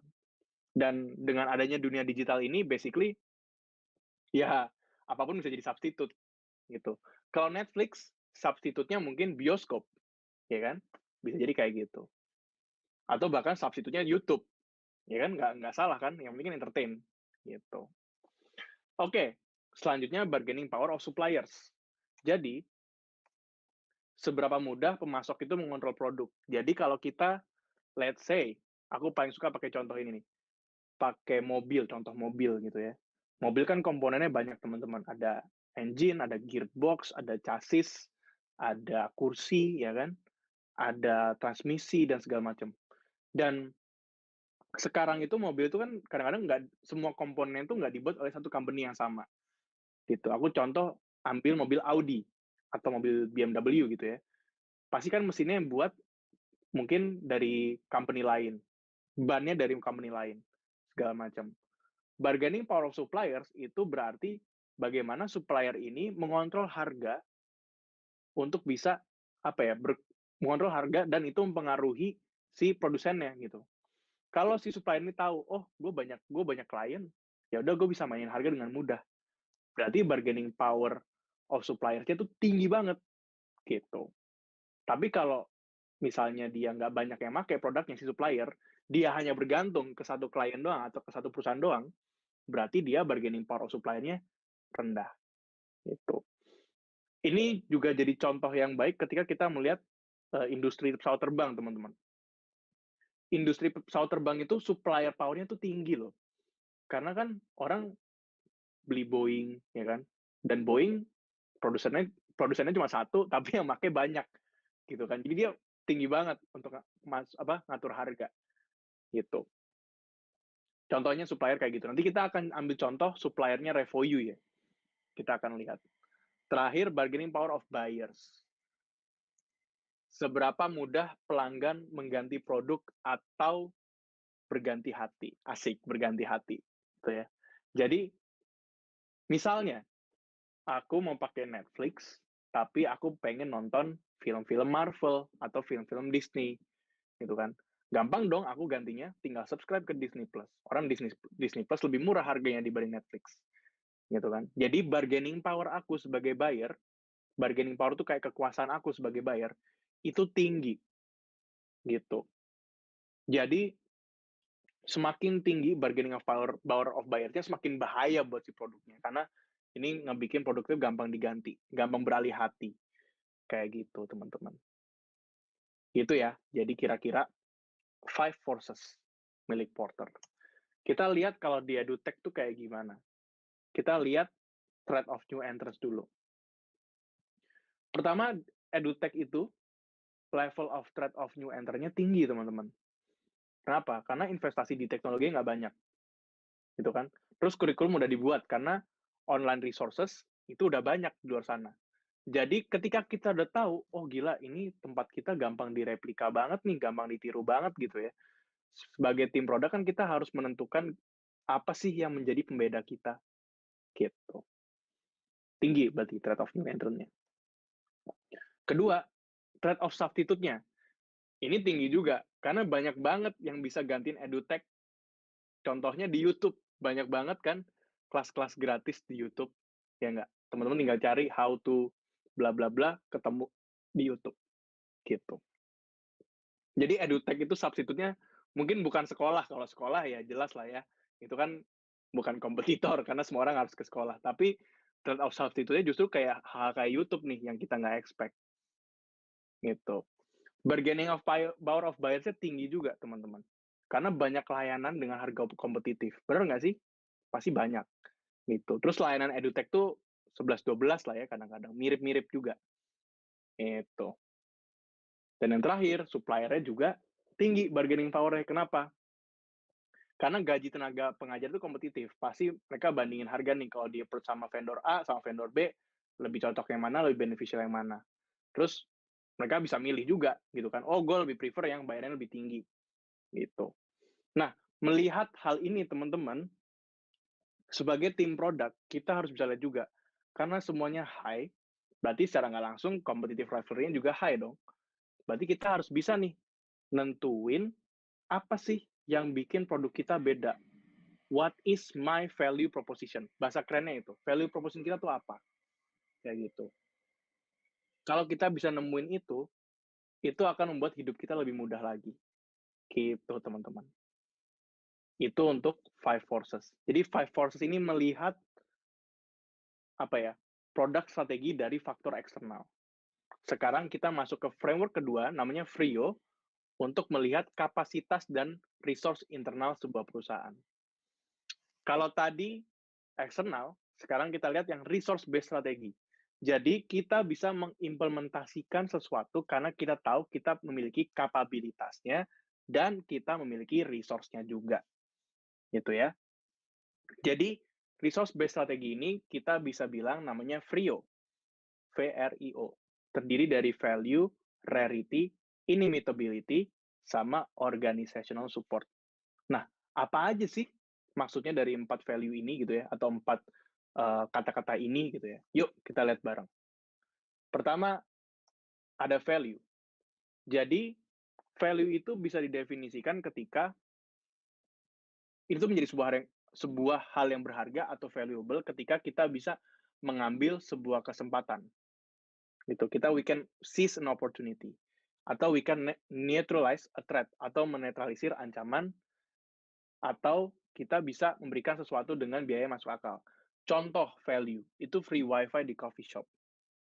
Itu value, ya kan? Orang jadi duduk di coffee shop berjam-jam, ya kan? Terus abis itu mereka bisa beli kopi lagi. Itu value. Terus kemudian kalau di Revoyu contohnya career coaching one on one, gitu kan. Itu bisa bisa didefinisikan sebagai valuable juga. Karena kita ambil sebuah kesempatan di situ. Kedua, itu rarity. Jadi sebuah strategi bisa dikatakan langka. Rarity itu kan langka ya, rare, langka. Nah, artinya ketika sebuah strategi itu langka, berarti hanya dimiliki oleh satu atau sedikit perusahaan aja. Gitu. Contohnya, kita bisa bilang kalau sesuatu dipatenkan, itu menjadi sebuah yang langka. Itu. Contohnya Revoyu memiliki program apprenticeship. Itu Revoyu Labs. Itu langka, nggak semua edutech punya. Tuh. Ketiga, inimitability. Inimitability bisa didefinisikan sebagai sesuatu atau kemampuan di mana hal tersebut tuh nggak mudah ditiru. Nggak mudah ditiru.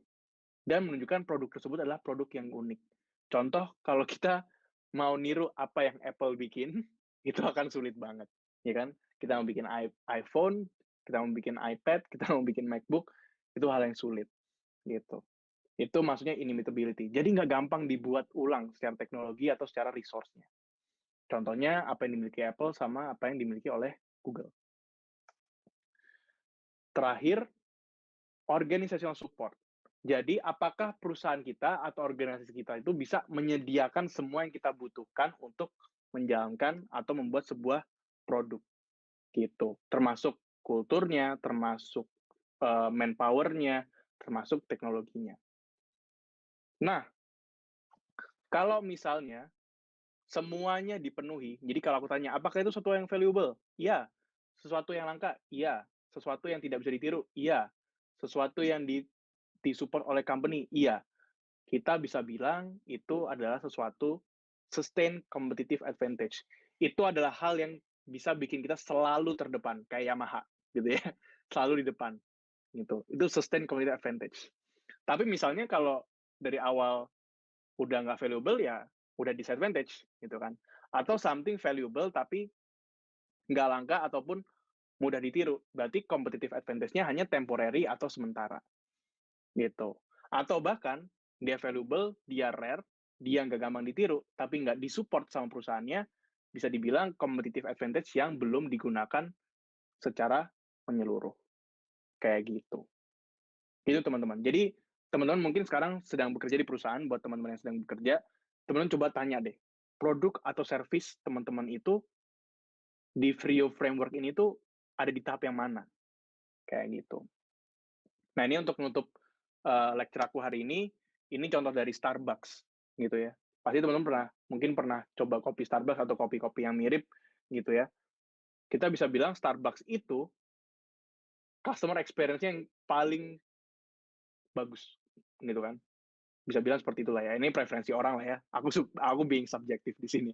Tapi kita bisa bilang kayak ya mereka ngasih nulis nama di botolnya, terus misalnya banyak banget gimmicknya dan segala macam gitu. Itu suatu yang memenuhi 4 elemen tadi. Tapi ada hal juga yang hanya memenuhi satu elemen doang, yaitu kayak WiFi internet akses, dia valuable. Tapi dia nggak langka dan nggak gampang nggak ditiru, gitu kan. Jadi V doang, gitu. Oke, sekian dari aku, teman-teman. Thank you so much for your attention.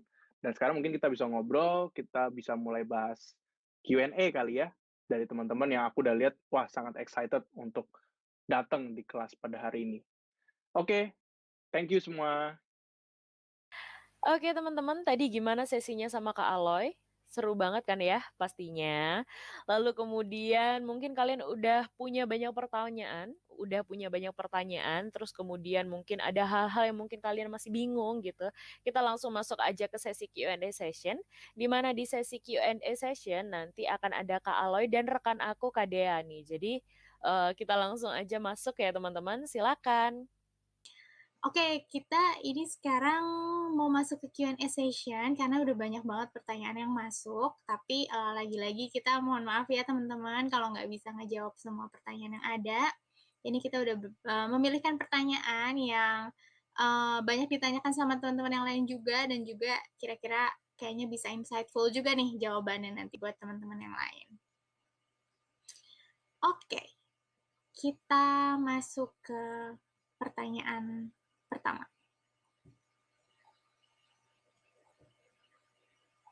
Ini dari Ade Rahman dan juga kemarin teman-teman kayaknya banyak juga nih yang nanyain tentang ini. Apa perbedaan product manager dengan product owner nih, Kak Aloy? Oke, ini pertanyaan banyak juga ya. Aku udah datang beberapa mini course dan pertanyaan ini emang sering ditanyain. Jadi mungkin aku jelaskan dengan tidak menggunakan banyak terminologi teman-teman, supaya teman-teman paham juga gitu ya.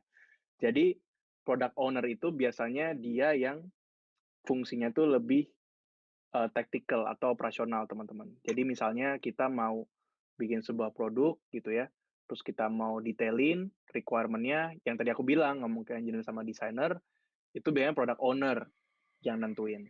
Gitu. Oh ini kayak gini, kayak gini, kayak gini, kayak gini gitu. Tapi product manager juga bisa memiliki fungsi itu, tapi ada tingkat lebih tingginya lagi gitu ya. Di mana product manager itu mereka juga harus bisa lihat dari segi bisnisnya juga. Nanti go to market strateginya seperti apa? Pas dipasarkan nanti apa yang harus disiapkan gitu kan. Jadi dia lihatnya lebih ke role yang strategis gitu. Di luar dia operasional sama tactical, dia strategis juga gitu. Tapi teman-teman nggak usah pusingin banget perbedaan terminologi ini karena biasanya yang aku lihat di perusahaan Indonesia itu skopnya sama. Gitu. Jadi kadang-kadang ada product owner yang juga mikirin hal yang strategis, ada product manager juga yang mikirin hal yang sifatnya operasional. Kayak gitu. At the end of the day, mereka semua bertanggung jawab terhadap produk, hanya beda level tanggung jawabnya saja sih. Kalau product manager yang lebih strategis, product owner yang lebih tactical. Gitu. Hopefully menjawab pertanyaannya. Oke, semoga terjawab ya teman-teman yang dari kemarin juga menanyakan hal yang sama gitu. Oke, kita masuk ke pertanyaan selanjutnya.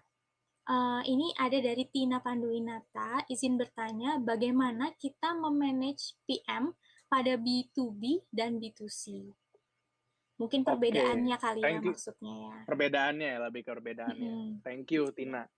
Jadi kalau sebenarnya cara manage kan ya sama aja ya, karena kan ujung-ujungnya tim produk. Jadi mungkin lebih bagaimana sih kita nge-manage produk yang sifatnya B2B sama yang sifatnya B2C. Ini pertanyaan yang bagus. Basically, kalau B2B, teman-teman, perbedaannya dengan B2C ya, itu di end customer-nya. Kalau di B2B, end customer-nya itu adalah bisnis lain. Gitu. Jadi kayak perusahaan lama aku, itu kan bikin sistem ini ya, kayak membership, loyalty gitu kan. Itu customer-nya ya perusahaan yang pengen bikin sistem loyalty, membership, dan lain-lain. Jadi namanya B2B. Tapi kalau misalnya kayak Revoyu, yang langsung berinteraksi sama teman-teman nih, sebagian customer-nya, itu namanya B2C. Nah, kalau di B2B, manage produknya itu berbedanya di mana? Itu di pertama jumlah usernya, teman-teman. Jumlah user di B2B itu nggak akan sebanyak di B2C. Gitu. Jadi B2C itu bisa jutaan, bisa puluhan juta, ya kan? Bisa ratusan ribu pengguna gitu kan. Tapi kalau di B2B biasanya penggunanya lebih sedikit, mungkin cuma ratusan atau puluhan. Tapi jumlah uang yang didatangkan itu nggak kalah jauh gitu. Jadi produk-produk B2B biasanya emang mahal harganya. Gitu. Karena ya emang sebuah bisnis gitu kan. Terus B2B itu biasanya lebih customized, teman-teman. Jadi we need to identify apa yang dibutuhkan sama si klien gitu. Dan kadang-kadang klien kan berbeda-beda kebutuhannya ya.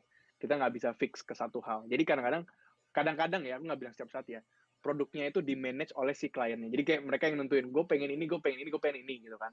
Nah, tergantung fleksibilitas dari perusahaan B2B-nya dan tergantung dari product manajernya juga, itu menentukan mana yang bisa diambil, mana yang enggak.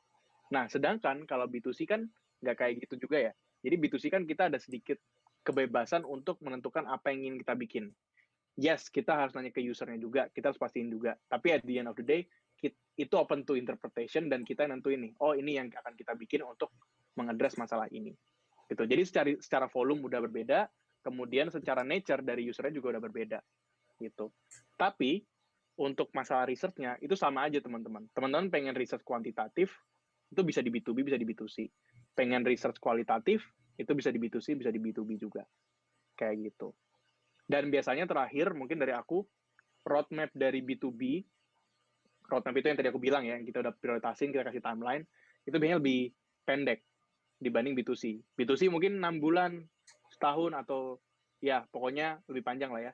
Kalau B2B itu kayak mungkin 3 bulan doang. Karena kita benar-benar nggak bisa ngelihat nih kebutuhan kalian kayak gimana ntar. Kayak gitu sih. Semoga menjawab, Tina.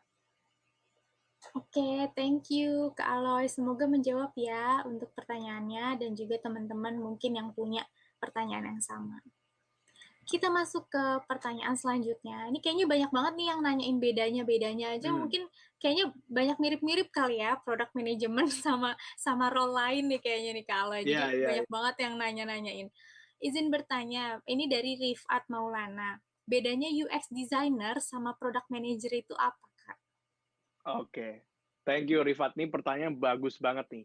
Jadi buat teman-teman yang mungkin belum pernah dengar UX designer itu apa, UX designer itu stands for user experience designer atau user experience researcher ya, tergantung perusahaan namanya.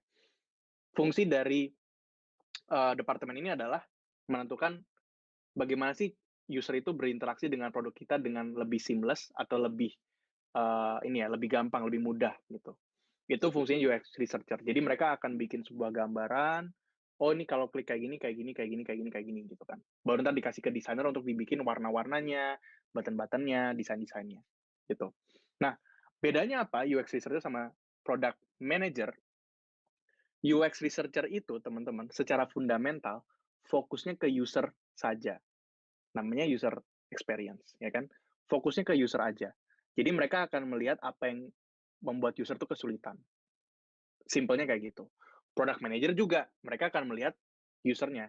Tapi di luar itu, product manager juga melihat aspek-aspek lain yang lebih besar. Contohnya aspek bisnis, yang aku bilang tadi, kayak, oke, ini cost-nya berapa? Kita butuh jual ke berapa klien kalau ini B2B. Kita butuh acquire berapa user kalau ini B2C.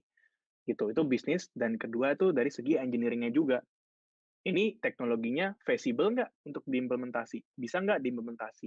Kita punya resource yang cukup nggak? Kayak gitu.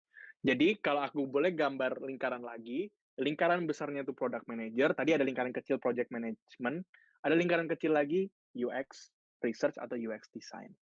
Kayak gitu.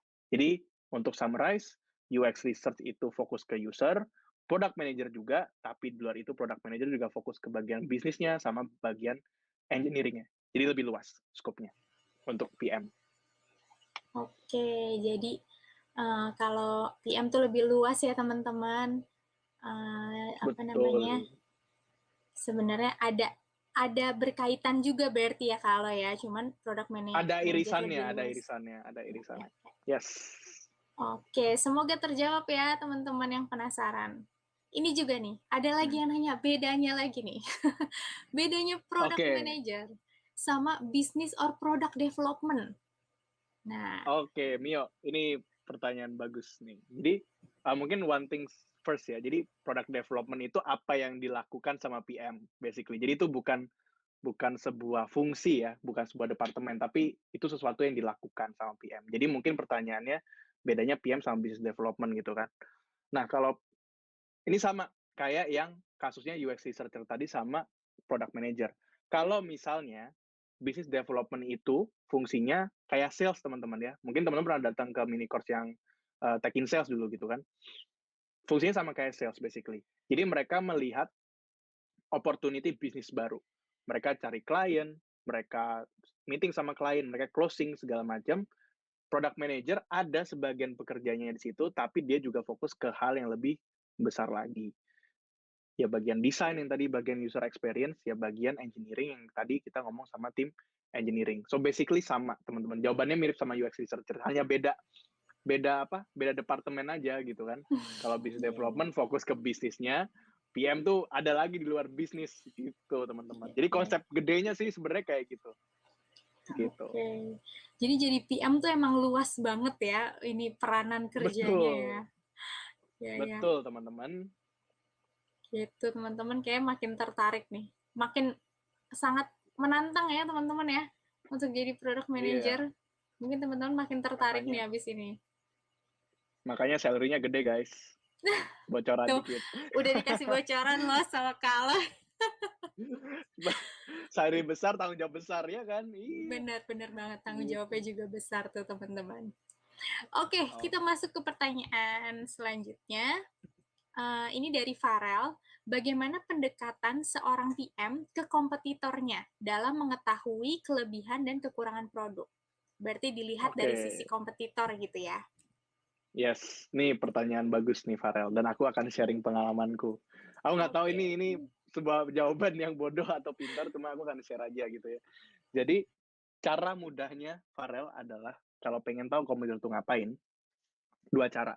Pertama cara yang sedikit tidak nekat.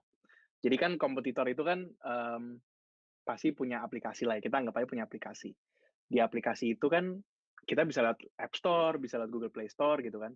Hal pertama yang aku lihat adalah mungkin tiap 2 minggu atau tiap 3 minggu itu aku buka app-nya di Play Store, aku lihat reviewnya dan aku lihat release note-nya. Release note itu kayak catatan apa aja sih hal-hal baru yang ada di platform ini gitu. Nah contoh kayak gitu. Jadi oh platform ini nambah fitur A, B, C, D, E, F, G. Kan.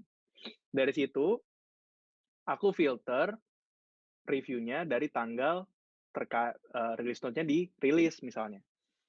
Oh jelek nih misalnya komennya, berarti kan aku nggak harus khawatir soal hal itu kan, karena kayak itu kayak apa ya, kayak untung-untungan gitu loh. Kalau kalau dia jelek, untung di kita, rugi di mereka. Tapi kalau mereka bagus, nah ini masalahnya muncul. Jadi kalau mereka bagus, ya kita pertama kita harus uh, pakai produknya, terus kita experience produknya. Itu makanya kalau teman-teman punya teman yang kerja di dunia product management, itu bakal punya banyak aplikasi di HP-nya. Entah untuk narik inspirasi atau emang untuk snooping atau checking di kompetitor kayak gitu. Itu biasanya dilakukan di B2C teman-teman. Nah sekarang aku bawa pengalamanku di B2B. Di B2B aku melakukan sesuatu yang namanya mysterious shopper. Jadi kalau di B2B itu kan biasanya websitenya itu kan get a free demo, start now gitu kan, terus masukin email segala macam. Ya aku masukin email, terus masukin data-data aku, mereka salesnya kontak aku, ya kan? Pura-puranya aku butuh produk itu, padahal aku lagi ngegali. Kalau fitur kayak gini tuh kayak gimana sih? Maksudnya cara kerjanya kayak gimana sih? Oh kayak gini kayak gini kayak gini. Oh gitu. Oke oke. Sambil nyatet gitu kan. Atau kadang-kadang aku screen record gitu kan. Ini cara yang nekatnya teman-teman. Terserah teman-teman ya melakukan atau enggak. Tapi menurutku ya sah-sah aja gitu kan. Tidak melanggar aturan apapun gitu loh. Kita nggak nyuri informasi sensitif ataupun informasi yang memang tidak diberikan sama si kompetitor kita gitu. Itu cara yang menurutku nekat. Dan aku sering banget ngelakuin itu di perusahaan lama aku, ya kan, kayak bos aku selalu kayak, lu call lah orang inilah, ini kayak bikin produknya bagus. Ya udah, aku set up call beneran, nelpon sama dia, terus aku catet gitu kan, pertanyaannya apa aja, oh jawabannya ini, aku lapor balik ke bosku, oh kita bisa bikin kayak gini nih, gitu kan. Jadi nggak mikir dari nol teman-teman, nyontek gitu, kesan-kesannya gitu ya, nyontek gitu. Gitu sih mungkin buat ngejawab ya. Oke, itu kalau misalkan tips-tips dari Kala ya untuk ngecek kompetitor juga nih ya, Hmm. untuk kepentingan product management juga. Semoga Betul. terjawab ya, teman-teman, tips dari Kaloy. Oke, kita masuk ke pertanyaan berikutnya. Apakah product manager ini bekerja as a team atau independen? Oh, kayaknya tadi juga banyak juga nih yang nanya nih, kalau Hmm. product manager nih berapa orang sih kalau misalkan ada tim dan sebagainya? Oke, wah kalau ini pertanyaan bagus juga ya. Product manager tuh kerja sendiri apa sama tim? Aku bisa bilang 95% itu kerja sama tim, teman-teman. Karena kan kalau kita bikin produk kan Lagi-lagi kan kita nggak punya skill yang kayak sejago tim engineering kita, atau sejago tim desain kita gitu kan. Bahkan mungkin CEO kita nggak sejago itu juga. I mean, yang aku berusaha ucapkan di sini adalah, we all have our limitations. Jadi nggak cuma product management, tapi semua fungsi di perusahaan itu pasti butuh tim lain dan work as a team. Namanya aja organisasi atau perusahaan, ya kan? Nah, 5%-nya itu memang kadang-kadang kita kerja sendiri dalam artian waktu kita nulis requirement, teman-teman.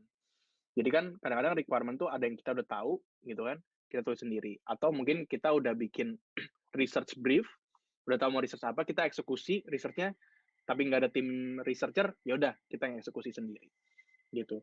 Tapi aku bisa bilang product manager itu adalah a a role yang kerja sama banyak tim, kayak gitu. Makanya nanti di full course itu akan ada satu modul yang namanya stakeholder management, di mana di situ teman-teman akan belajar bagaimana nge-manage banyak stakeholder, termasuk tim engineering, tim desain, ataupun tim bisnis, gitu. Semoga menjawab pertanyaannya. Semoga terjawab rasa penasarannya ya teman-teman. Tadi kayak banyak banget juga nih yang nanyain soal ini. Takut kerja rodi ya guys ya, kalau kerja sendirian. Kerja Rodi. Ya, jadi product manager. Oke, kerjanya sama tim ya guys ya. Jadi apa namanya? Kalian jangan udah khawatir dari sekarang, aduh ntar kerja sendirian lagi nih. Gitu kan. Oke, kita ke pertanyaan selanjutnya. Ini ada pertanyaan dari Genta. Izin nanya Kak, apakah seorang product manager memiliki tanggung jawab untuk memasarkan produk itu sendiri? Oke, thank you Genta buat pertanyaannya, bagus. Jadi apakah PM itu bertanggung jawab ya untuk memasarkan produknya sendiri? Pertama, kita harus lihat kondisi perusahaannya dulu, apakah memang ada tim marketing gitu kan. Kalau nggak ada, kita harus make sure ke pimpinan atau level top seniornya untuk tahu nih tanggung jawabnya siapa, gitu. Itu dulu yang harus di-establish. Let's say ada tim marketingnya gitu kan, kita bicara kondisi ideal dulu. Product manager itu punya tanggung jawab untuk mengkonsepkan atau menentukan siapa saja yang bertanggung jawab dalam, eksekusi marketingnya itu. Jadi kayak, oke, ini key message-nya kayak gini, tim marketing coba di-crafting kata-katanya. Oke, nanti gua akan bikin dokumentasinya supaya nanti kalau tim customer service ditanya sama customer yang komplain, mereka bisa jawab. Kalau ada bagian logistik misalnya, karena produknya operasional, let's say, ya udah kita ngomong sama orang operasionalnya, ini yang perlu dipersiapkan, kayak gitu. Jadi product manager itu benar memasarkan produk, tapi mereka nggak terlalu apa ya, ke eksekusinya banget. Mereka lebih ke di belakang layar, mengkonsepkannya gitu. Sama menganalisis nanti hasilnya seperti apa. Nah, mengeksekusinya itu tadi bareng tim marketing, bareng tim customer service atau after sales gitu kan. Itu kan juga memasarkan produk ya. Artinya kan ketika ada masalah kita juga harus tahu dong bagaimana cara menangani masalahnya gitu. Kalau memang terjadi. Amit-amit sih enggak. Cuma kalau terjadi kan kita bisa mitigasi kayak gitu. Nah, sedikit bocoran juga, nanti teman-teman kalau join full course-nya juga bisa belajar soal go to market strategi ini juga, kayak gitu. Jadi, mmm, kita akan diajarkan gimana sih caranya ngebikin product launch checklist, gitu ya, yang bisa mensinkronisasi semua stakeholder atau tim yang bekerja sama sama product manager di bagian marketingnya, gitu. Jadi untuk, men-sum up atau mensimpulkan, yes, kita bertanggung jawab untuk marketingnya, tapi 2 hal, kamu harus pastiin dulu ada tim yang handle atau enggak. Kalau nggak ada, apakah emang tanggung jawab datang ke tim produk. Kedua, kita kalau emang ada tim marketingnya, kita bertanggung jawab untuk mengkonsepkannya saja, tapi eksekusinya kembali ke tim marketing, gitu. Jadi ya teman-teman, kalau ingin melihat ekosistem Revoyu, gitu kan, kan ada tim digital marketing, ada tim data analytics, ada tim product manager gitu ya. Kita tuh yang istilahnya, Kerja jika beberapa bisa lihat atau kita terus itu hal apa gitu kan. Itu North Star Matrix-nya. Jadi teman-teman fokus ke metrik itu. Kalian yang mendapatkan nilai terbaik, kalian bisa.